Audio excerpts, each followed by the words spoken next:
Hey everyone, and welcome back to another Unmask Yourself video. The purpose of today's video is to help you stop the self-destructive pattern of complaining, to get you out of the mindset of thinking that life is against you, and to get you to start seeing the endless possibilities that are out there. To have any chance at a different way of living, you need to find a way to take ownership of your current situation and work for what you want rather than seeing yourself as defeated before you've even started. Before we go through this, please let me start by saying I understand and completely acknowledge that some people out there have more challenges than others, like kids, money, health issues, and other things of that nature. So when we go through the examples, keep in mind that I'm in no way, shape, or form trying to belittle your current challenges or your current situation.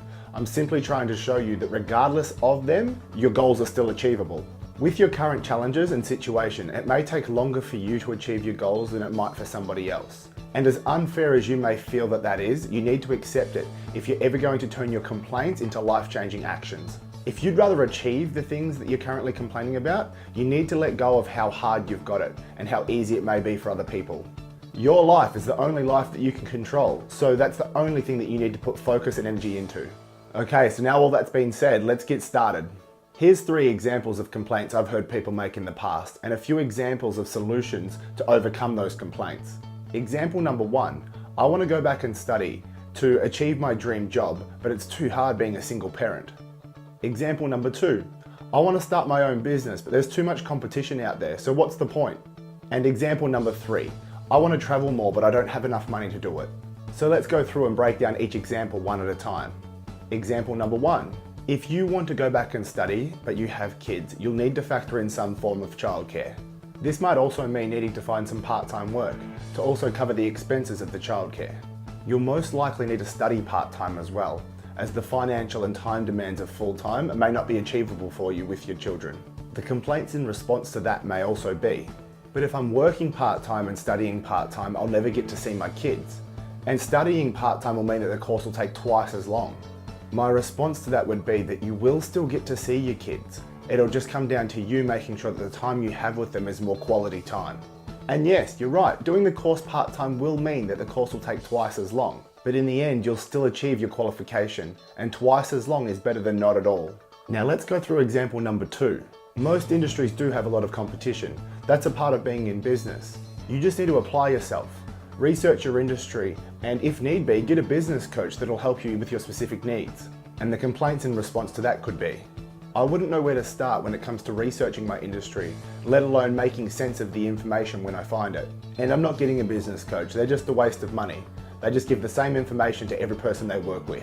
Again, my response to that would be, you just highlighted that you wouldn't know where to start when it comes to researching your industry and processing the information as you find it. And yes, I agree, most business coaches do have a set system and strategy that they give to everybody. But given that you have no system or strategy, I feel like this would be a perfect place for you to start. They sell these systems because they work. Everything you'll need will be laid out for you in the order that you need to execute it in. All you need to do then is execute the strategies to the best of your ability. Now let's go through the final example.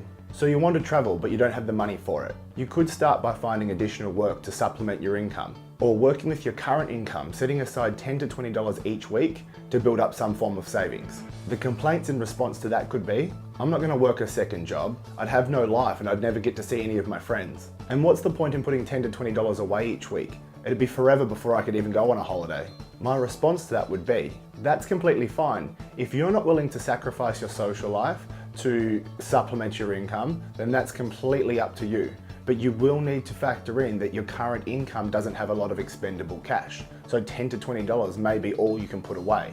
$10 to $20 a week is between $520 and $1,040 a year. Putting that amount of money aside each week might mean that your trip's a little bit further apart than you'd like.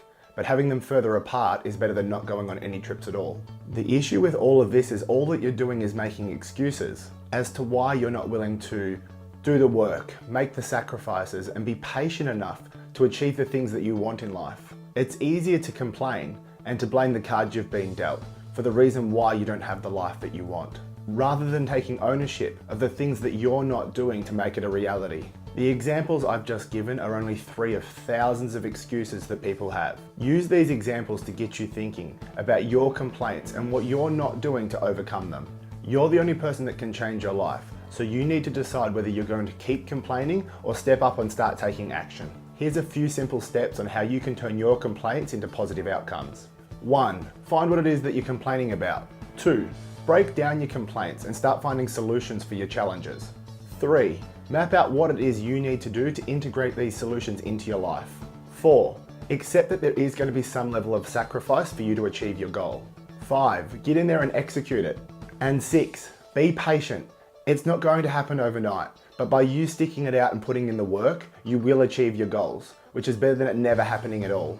Alright guys, that's it for today's video. I hope this video motivates you to stop the complaining, to start facing the challenges, and to really start achieving the things that you want in this life. Alright everyone, much love. Bye.